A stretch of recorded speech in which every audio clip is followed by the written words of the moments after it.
What I feared most for myself at your age was not poverty, but failure. Ultimately, we all have to decide for ourselves what constitutes failure. But the world is quite eager to give you a set of criteria if you let it. So I think it fair to say that by any conventional measure, a mere 7 years after my graduation day, I had failed on an epic scale. An exceptionally short-lived marriage had imploded, and I was jobless, a lone parent, and as poor as it is possible to be in modern Britain without being homeless. The fears that my parents had had for me and that I had had for myself had both come to pass. And by every usual standard, I was the biggest failure I knew.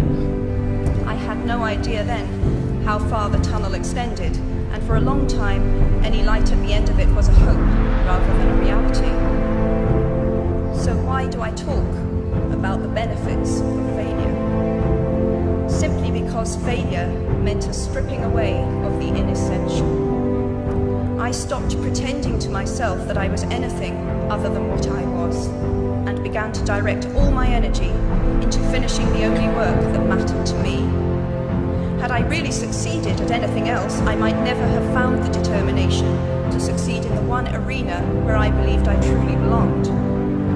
I was set free because my greatest fear had been realized, and I was still alive, and I still had a daughter whom I adored, and I had an old typewriter and a big idea. And so rock bottom became the solid foundation on which I rebuilt my life. You might never fail on the scale I did, but some failure in life is inevitable.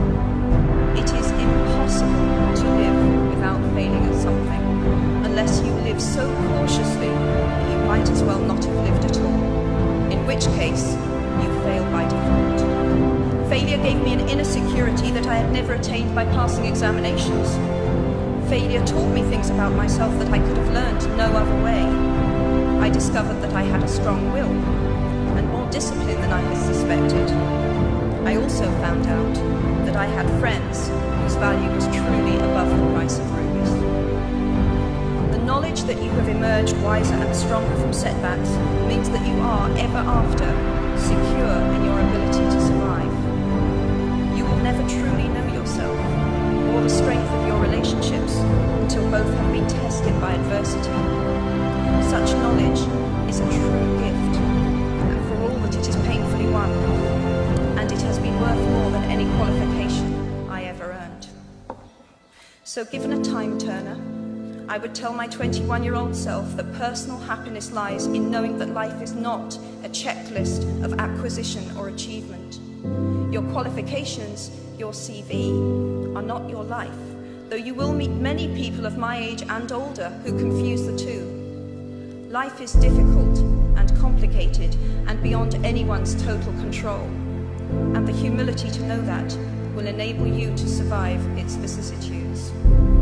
Imagination is not only the uniquely human capacity to envision that which is not, and therefore the fount of all invention and innovation. In its arguably most transformative and revelatory capacity, it is the power that enables us to empathize with humans whose experiences we have never shared. Unlike any other creature on this planet, human beings can learn and understand without having experienced. They can think themselves into other people's places. What we achieve inwardly will change outer reality. That is an astonishing statement, and yet proven 1,000 times every day of our lives. It expresses in part our inescapable connection with the outside world, the fact that we touch other people's lives simply by existing. If you choose to use your status and influence to raise your voice on behalf of those who have no voice, if you choose to identify not only with the powerful but with the powerless, if you retain the ability to imagine yourself into the lives of those who do not have your advantages, then it will not only be your proud families who celebrate your existence, but thousands and millions of people whose reality you have helped change. We do not need magic to transform our world. We carry all the power we need imagine better. As is a tale, so is life. Not how long it is, but how good it is what matters. I wish you all very good lives. Thank you very much.